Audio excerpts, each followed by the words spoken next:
Assalamualaikum warahmatullahi wabarakatuh. Selamat berjumpa kembali di SMK Negeri 1 Klayan, khususnya dalam pembelajaran PPKN. Namun sebelum kita mulai belajar atau mempelajari PPKN, kepada anak-anakku semua, mari kita berdoa bersama. Walaupun kita tidak pada suatu tempat, tapi kita masih bisa belajar bersama. Maka mari kita berdoa bersama. Berdoa dimulai.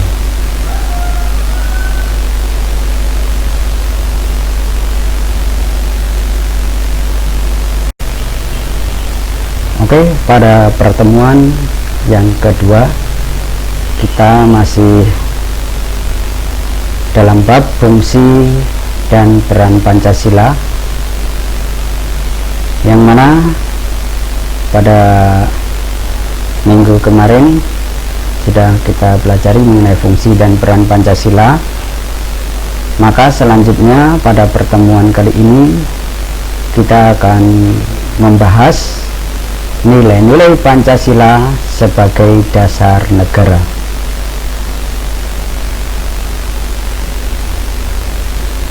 Sebelum kita pelajari lebih lanjut, kita sampaikan tujuan pembelajaran.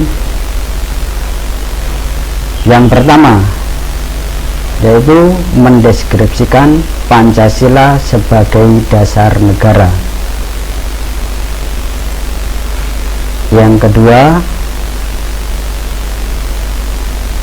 setelah pembelajaran nanti Anda bisa menunjukkan minimal 3 contoh nilai-nilai Pancasila sebagai dasar negara.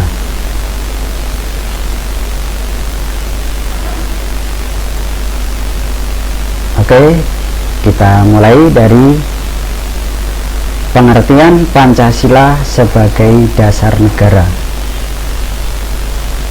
yaitu Pancasila berfungsi dan berperan sebagai dasar untuk mengatur pemerintahan negara atau penyelenggaraan negara.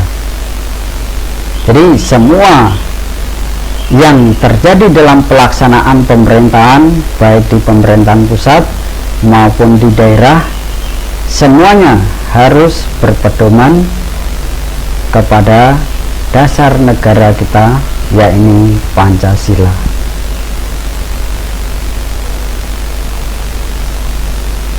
Kita lanjutkan nilai-nilai Pancasila sebagai dasar negara. Yang pertama yaitu sila ketuhanan yang Maha Esa. Dalam sila yang pertama ini, bangsa Indonesia menyatakan kepercayaannya dan ketakwaannya terhadap Tuhan yang Maha Esa. Itu nilai-nilai pada sila ketuhanan yang Maha Esa. Nilai ketuhanan yang Maha Esa yang lainnya adalah mengembangkan sikap hormat menghormati dan bekerja sama antara pemeluk agama dan penganut kepercayaan yang berbeda-beda. Nilai yang selanjutnya masih dalam sila ketuhanan yang Maha Esa, yaitu membina kerukunan hidup di antara sesama umat beragama dan berkepercayaan terhadap Tuhan yang Maha Esa.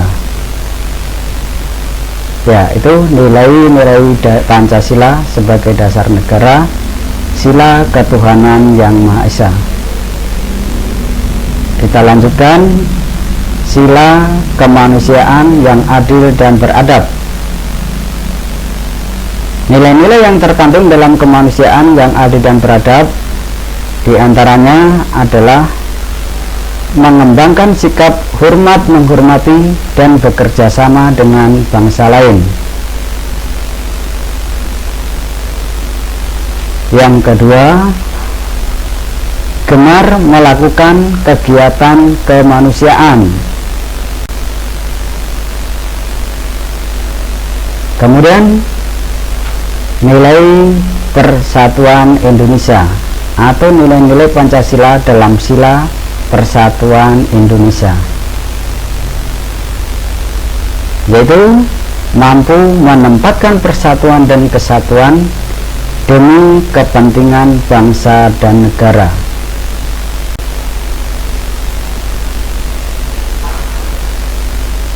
Selanjutnya masih yang terkandung dalam sila ketiga Persatuan Indonesia, yaitu mengembangkan rasa cinta tanah air dan bangsa. Maksudnya, mengembangkan rasa cinta tanah air dan bangsa itu merupakan nilai Pancasila, yaitu sila ketiga Persatuan Indonesia. Kita lanjutkan, yaitu sila keempat, kerakyatan yang dipimpin oleh hikmat kebijaksanaan dalam permusyawaratan perwakilan.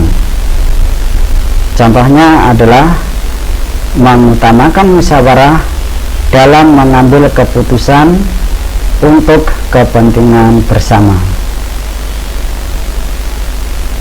Contoh lainnya yaitu menghormati dan menjunjung tinggi setiap keputusan yang dicapai sebagai hasil musyawarah. Jadi kalau sudah keputusan musyawarah, kita juga harus menghormati dan menjunjung tinggi. Itu termasuk nilai-nilai dalam sila kerakyatan yang dipimpin oleh hikmat kebijaksanaan dalam permusyawaratan perwakilan.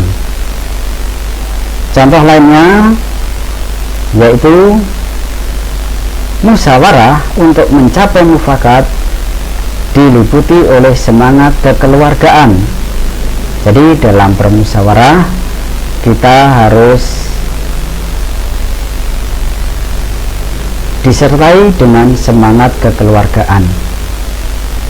Contohnya, jika dalam musyawarah ada anggota yang usul atau mengemukakan pendapat, ya kita harus menghormati dengan cara mendengarkannya, jangan langsung dipotong atau disalahkan. Ya, itu tadi sila yang keempat. Selanjutnya sila yang terakhir, sila kelima, keadilan sosial bagi seluruh rakyat Indonesia. Contohnya yaitu mengembangkan perbuatan luhur yang mencerminkan sikap dan suasana kekeluargaan dan kegotong royongan. Contoh berikutnya yaitu menjaga keseimbangan antara hak dan kewajiban.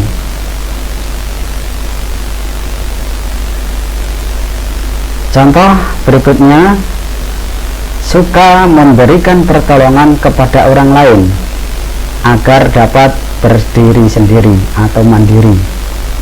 Mungkin dalam hal ini memberi pertolongan kepada orang lain yang terkena musibah, bencana alam, atau yang lainnya. Mungkin ini yang bisa saya sampaikan pada pertemuan yang kedua ini. Kurang lebihnya Bapak mohon maaf, dan kita akhiri. Sekian